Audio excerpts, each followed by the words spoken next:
Welcome to Star Wars Timeline. In today's video I'm covering the High Republic issue number 5. Let's find out where this story takes us and if the action was worth all the build-up. Stick around and find out. Where should I start reading? What is canon versus legends? When does the story begin? The answers to these questions is right here on Star Wars Timeline. The High Republic is an ongoing comic book series from Marvel. Issue number 5, Attack of the Huts, released on May 12, 2021. Once again, it's written by Cavan with pencil work from Ario and Anindito and colors by Annalisa Leoni. The plot takes place 232 years before Battle of Yavin or before Episode 4. For those of you guys who read the Light of the Jedi High Republic novel, the story here takes place immediately after. I would highly recommend you guys read the previous issues before you jump into this one because there's a lot of story going on. Now, let's quickly recap what happened in issue 4 before we jump into the story here. In the last issue, we saw the events of the Cedri Minor unfold as possessed Jedi Master Skier revealed that he willingly submitted to Drangir mind control and breaks free of his bond, rescuing Avar Kriss, Keith Trennis, and the rest of the group. Upon returning to the village, they get caught in the middle of a commotion of bickering natives that aren't very happy with Jedi presence, when the entire village is suddenly assailed by a new party.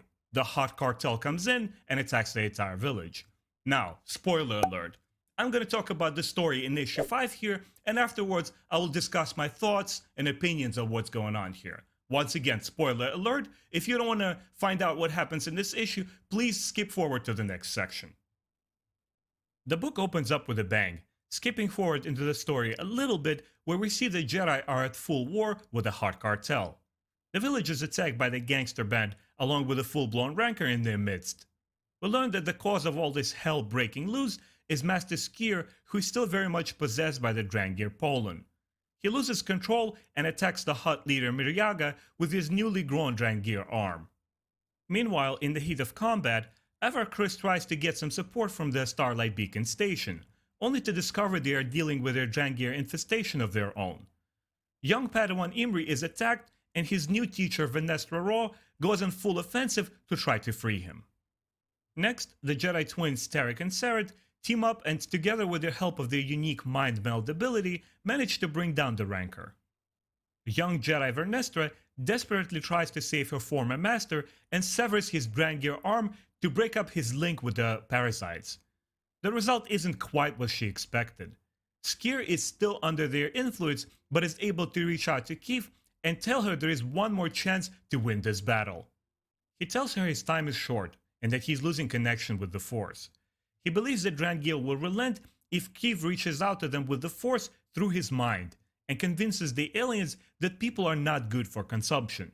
So to speak, the food is spoiled.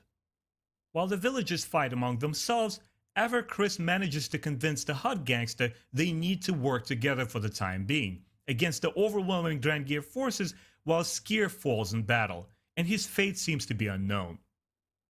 And this is where issue number 5 leaves us with a major cliffhanger. Now let's talk about my impression of it. I will not discuss the artwork in full detail because I already have done so for the review of the issue number 1 and 2. Please refer to those videos and you'll get the full picture what I think of the artwork in this series so far. For this video, suffice to say that it's still very consistent, the action poses and the Jedi action is very easy to follow and crisp and clear, and the characters are beautifully drawn. Also, it has a beautiful color palette with distinct scenes and very descriptive imagery, so I think on that front artwork works very well. Now, let's talk about the action and the story. In the previous issue, there was a great build-up. The Hot Cartel had arrived. So as expected, this story was packed with action. On one front, we're back in the village where Avar Kriss and the team of the Jedi with Master Skier and the Jedi twins and Keith Trennis are all trying to battle the newly arrived Hot Cartel and the gangsters while still battling the Drangir, who are very much there. On the other end, back at the Starlight Beacon station, they're fighting a battle of their own. As we learned earlier, the Hot Corpse that was brought to the station was a setup, a trap, and the Drangir emerged from it and attacked the battle station on that end. What I really much enjoyed about the action in this issue was how emotional it was. For example, back on the planet, Keith Trennis desperately tries to save her master. You know, she's driven by emotion, but she wants to control herself as well, and she's being hopeful. Back on the Starlight Beacon Station, Vernestra Raw has her new young Padawan who's also being severely wounded in the attack, and she tries to save him as well. And it's interesting to see how the Jedi try to preserve that calm and peace in the heat of combat. Also, back on the planet, Avar Chris tries to compromise, and she tries to reason with their enemies, the Heart Cartel. They have this little battle going on there, and she tells them that, look, for the time being, we have to work together. So all of those ideas I really enjoyed. But because this episode was full of action, this is where I had a slight problem at the same time. And it's generally my concern and criticism with any comic book that I go into. I enjoy action a lot, but here, things just sort of feel that they're going at the breakneck speed. Things are happening and we're tossed between the events happening on the planet, different characters saying their lines, and then quickly to the Starlight Beacon station and back. And honestly, for me personally, it feels like there is simply not enough time to care for what's happening. Even though the lines are there and the characters say what they need to say, it's a very well reasonably written issue. I still felt like things are happening too fast. If it was up to me, I honestly would separate this particular event into two separate comic book chapters. One chapter would cover the Starlight Beacon Station because I really wanted to see what happens there in greater detail. But overall, I would say that the issue is well written, but still it's not my favorite.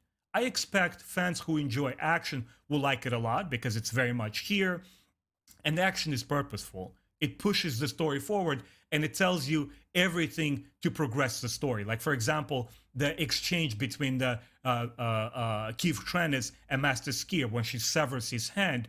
It kind of tells you what the Jedi need to do to combat the new Drangir danger and try to understand them better.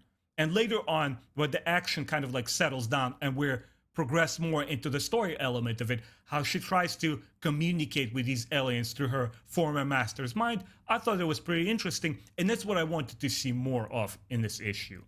So all in all, I thought it was pretty interesting. It's probably still my least favorite in the series so far. If I were to score it, I would probably give it probably a 3. That is not to say that it was a bad issue. It just wasn't for a guy like me who always wants more juicy details that comes to the story, and action is always secondary to me. So anyway, guys, I hope you enjoyed this review. Please let me know in the comments below, how do you like this series so far, and how would you compare it to the High Republic Adventures comic books as well. Once again, my name is Ben. If you enjoy this sort of content, please like and subscribe my channel. Thank you so much, and I'll see you next time.